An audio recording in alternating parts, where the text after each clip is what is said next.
ప్రభునందు ప్రియమైన దేవుని బిడ్డలందరికీ శుభాభివందనాలు తెలియజేస్తున్నాను. ఆయుష్ ఆరోగ్యాన్ని ఇచ్చి ఉదయకాలంలో ప్రభును స్తుతించే భాగ్యాన్ని దయచేసిన దేవునికి స్తోత్రం కలుగునగాక.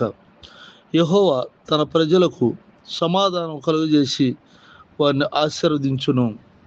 కీర్తనలు 29 అధ్యాయము 11 వచనం. ప్రార్థన.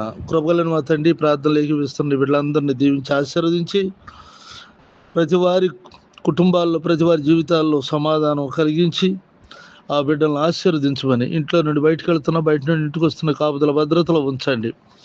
అలాగే బర్త్డేలు జరుపుకుంటున్న నీ బిడ్డలకు అయ్యా సంవత్సరం నుండి సంవత్సరాంతం వరకు నీకు అందృష్టించి కాపాడండి. ఇన్ని సంవత్సరాలు కాపాడిన దేవుడు ఇక ముందును కాపాడండి. నీ కృపలో వర్ధల చేయండి. అలాగే వారు చేస్తున్న వ్యాపారం, వ్యవసాయం, ఉద్యోగాల్లోనూ, వారి చదువుల్లోనూ నువ్వు తోడుగొండి దీవించి ఆశీర్వదించండి. సంతానం లేని వారికి సంతానం దయచేయండి. వివాహాలు కావాల్సిన బిడ్డలకు వివాహాలు సమకూర్చి చక్కగా వివాహాలు జరుగుటకు సహాయం చేయండి. ప్రభా, నా దేశాన్ని రక్షించండి. అనారోగ్యంలో ఉన్న వారికి ఆరోగ్యం దయచేయండి. నా తోటి సేవకులైనటువంటి వారు ఆయా స్థలాల్లో చేస్తున్న పరిచర్యలను దీవించండి, ఆశీర్వదించండి.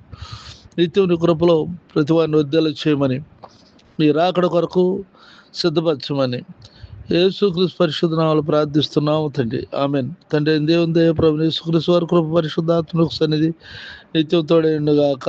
ఆమెన్. ఆమెన్.